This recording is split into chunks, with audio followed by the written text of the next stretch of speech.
It's just wrong. To sit on a Wednesday afternoon watching the Steelers and Ravens play football live? Is nothing sacred? Perhaps that's why so many of us are under such great pressure to keep things the way they always have been, to provide some sense of normalcy in the midst of all the craziness. Perhaps that's why so many refuse to wear masks or social distance or even acknowledge that this virus is having an impact, that it isn't just a hoax. Or as someone recently told me, it's just like the flu. You just got to get it and get over it. Yeah, right. And we look to 2021 as kind of a magical time when all will return to the way it once was.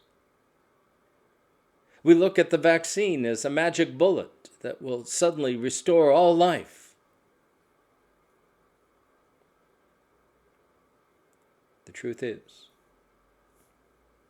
we are all being changed. We have already been changed dramatically. Our world, our nation, our communities, our churches, our families, our very selves have all been impacted by this pandemic and will continue to be for some time moving forward. The landscape of our country has drastically changed. Thousands are dying daily. Think of the families that are dealing with this grief. Businesses are closing at an alarming rate. And without any further support, many more will close before this is through, changing what our communities look like and how we work and where we work and if we work. How many will be unemployed? We have no clue. Will churches return to what they were pre-COVID? Or have people gotten comfortable watching church in their bathrobes on Sunday morning? We don't know. And what of all those broken relationships that have occurred this year over how to deal with the virus or the politics of the day? Will we ever restore friendship and family the way it was? We are being changed. There is no doubt. And deny as we try, the reality is still the same.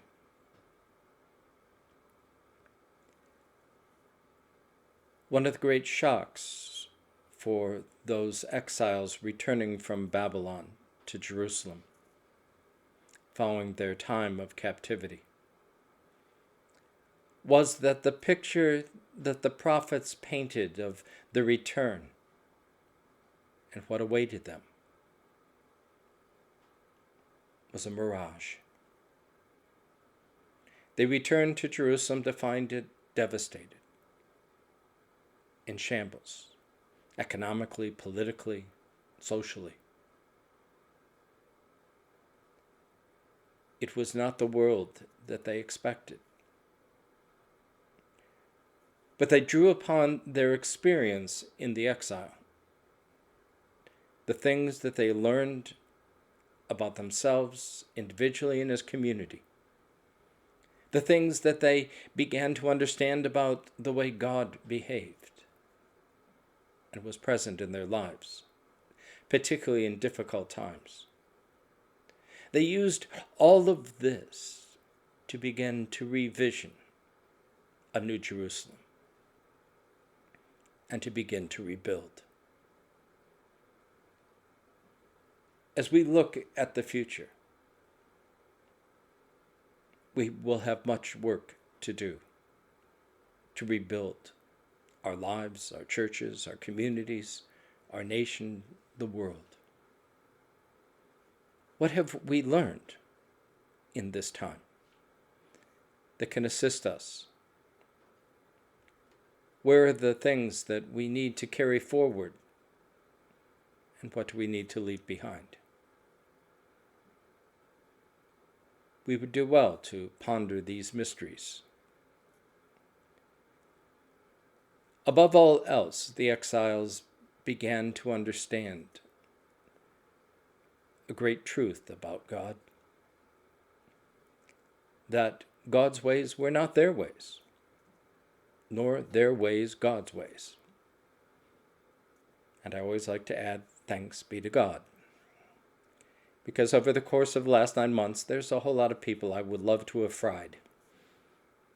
But I'm not God. Thanks be to God. God is in the midst of the change, and He will lead us back home. It won't be the same home.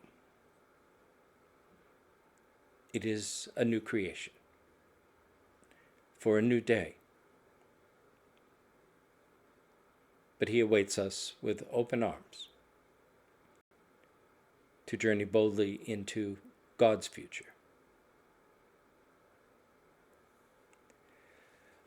Light one candle to watch for Messiah.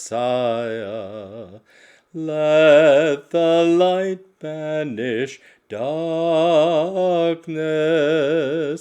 He shall bring salvation to Israel. God fulfills His promise.